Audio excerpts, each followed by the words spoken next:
Hey there, welcome back to my channel.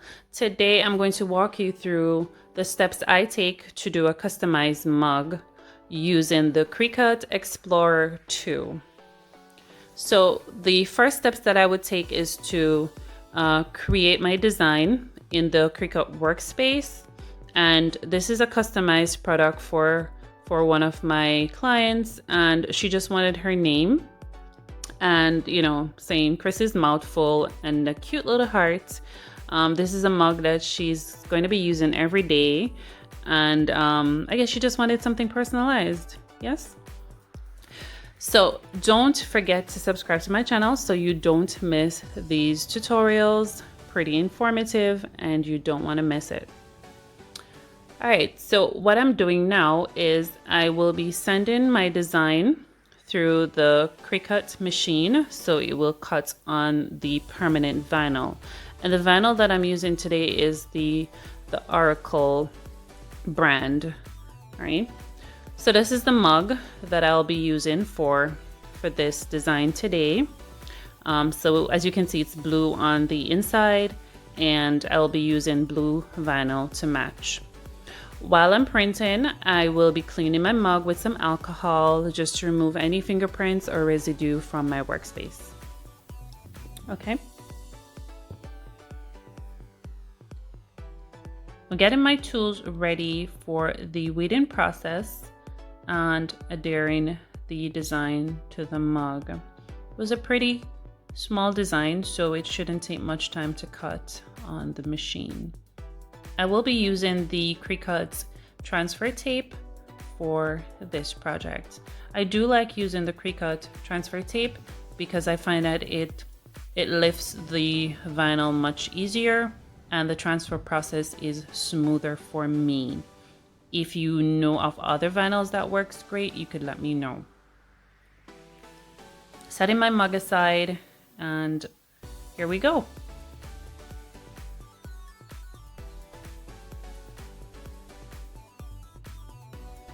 So what I'm going to do now is just to rub this a little bit where the design is. So if while cutting, any of the letters or the design, came up, it would be, I would just repress it to the vinyl backing, okay?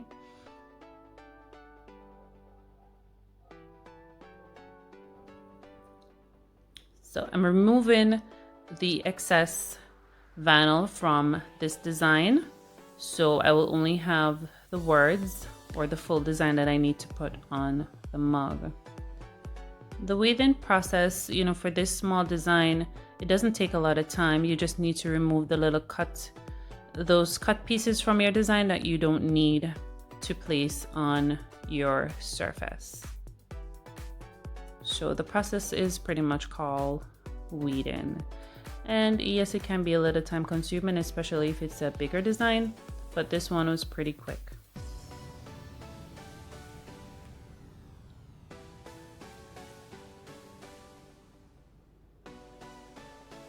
Here I'm just measuring the portion of transfer tape that I will need, trying not to waste it as much as possible.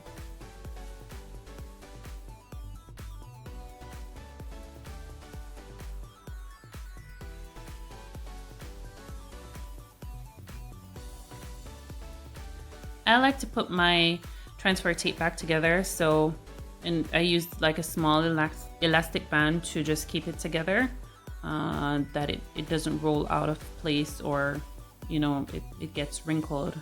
I prefer not to have that to work with.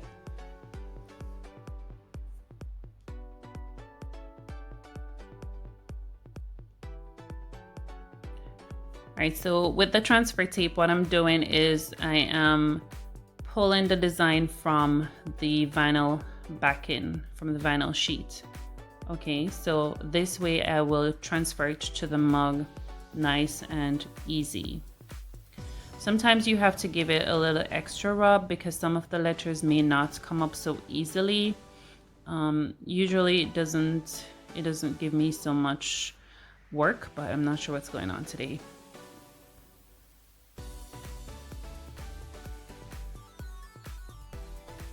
All right, here we go. So I'm gonna lay the mug flat or keep it steady as much as I can so I can apply the design to the section that I want it to be displayed. And take your time, guys. This part of the process is most delicate because you want to ensure that the design is on straight, and you know, just in case you don't get a chance to remove it, you might just have to do the entire design over, and you really don't want to do that. All right, so I'm just rubbing this on to the mug, and what I will go off camera and do is to use my blow dryer to heat the design a bit with the transfer tape on it. And what this does is it allows the vinyl to adhere to the mug way faster, much better, and it allows the curing process to be increased.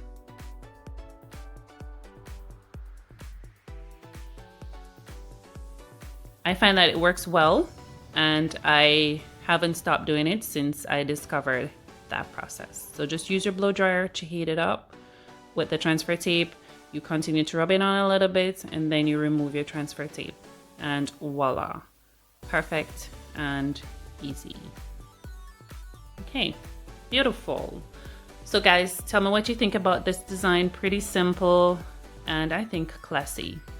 All right, thanks again for watching, and don't forget to give a thumbs up to this video, subscribe to my channel, and of course hit that notification bell so you don't miss these videos.